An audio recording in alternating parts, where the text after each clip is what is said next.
Hey guys, how's it going? Welcome to Thoughts from an Engineer. I am Alex Giafanos. For those of you that don't know me, I'm a science communicator. I went to school for aerospace engineering, and I've been doing this podcast, a space science podcast called Today in Space, for about 4 years. And doing that podcast, I've always just sat down and kind of thought about these different things that end up becoming episodes.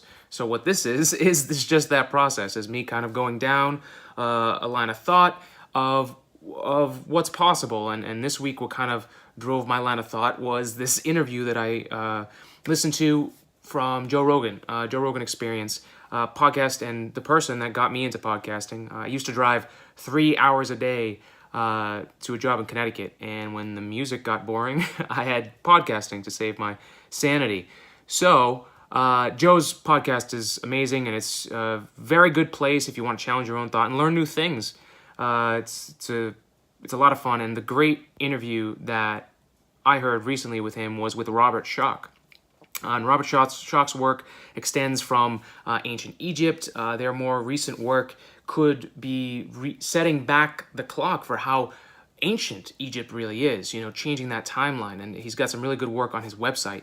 But the interview took me on two different paths. The first one was about science's resistance to change. And this was something that I've dealt with in my line of work. All right, the coffee was going off.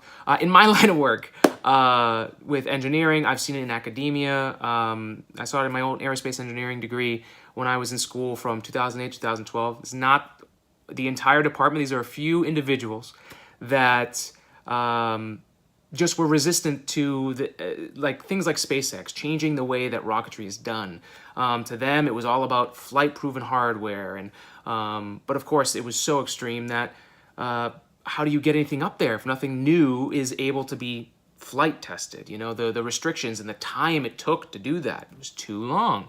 And what SpaceX was doing, I thought, was the perfect balance of doing great things and amazing big things in space, but making it so that every step we take is better than the step we took before. And we've just been dumping these rockets. If we can make them so that they're like 747s, or airliners, 747 might be not used anymore, but that's besides the point. The fact that we could fly them multiple times is a huge thing.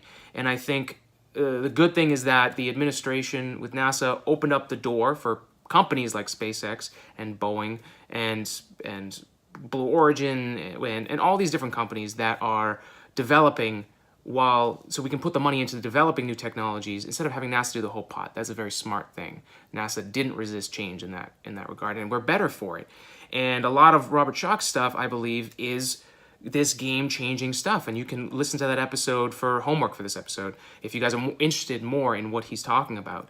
But the other place this brought me to was one of the ideas he brought up with one of the reasons why we may have gone from ice age to what we consider moderate climate now. The conventional thought, as I remember it, so correct me if I'm wrong, is that it was a very long, gradual warming of the climate that then, gradual being a loose term, as far as climate change is concerned, it was, slow. So it changed the entire thing. But a lot of people, and there's actual evidence that's popped up, and now they're trying to connect the dots with either a comet impact or an asteroid impact. This is not what Robert Schoch believes, but that is another prevailing theory that I had heard before, and which is pretty interesting, especially with the Schoch diamonds and the characteristics that are found from an impact type of thing. But there's also what Robert Schoch was saying is that solar activity might actually be changing activity on Earth.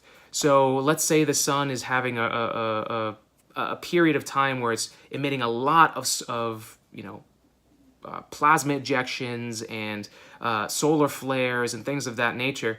The sun is not this. The sun controls a lot, including what it seems to be is seismic activity. Because if you think about it, this is where my mind went crazy. The sun also controls the way that electromagnetism works. And the planet itself has its own electromagnetic field. And if the sun is changing its field, It's gonna influence the Earth's field. How much, we don't know, but potentially the sun is massive and has so much that it has us in a gradual orbit where this giant binary orbiting system among the other planetary systems that are in this system that are orbiting this sun. I really do, and I'm going to do an episode to talk about what we know solar influence to do and some of the research we're doing today, but it does not seem out of the realm of possibility that this sun could affect us, even just its own, how it is doing. If it's having a really varying response right now, if it's going through a kind of chaotic, hectic period for the sun, it's a dynamic it's a dynamic thing. It's not just a simple fusion reactor that's there. I think that it totally could cause seismic activity, and who knows, it might even cause climate activity, which doesn't make, it's not that too far of a stretch. I mean, it's our heat, right? The reason we have heat outside is thanks to our sun. And if the temperature can affect the planet, then I think it's not a far stretch to say that the electromagnetic field could be affected as well. So those are my thoughts. We'll see what comes from it. If you guys liked it, let me know in the comments below. As always, if you want to find out more, go to todayinspace.net, subscribe to this channel, subscribe to us on podcasting, on Apple Podcasts, and wherever you get your podcasts. Check us out there, guys. Thank you guys for listening, and don't forget to spread love and spread science.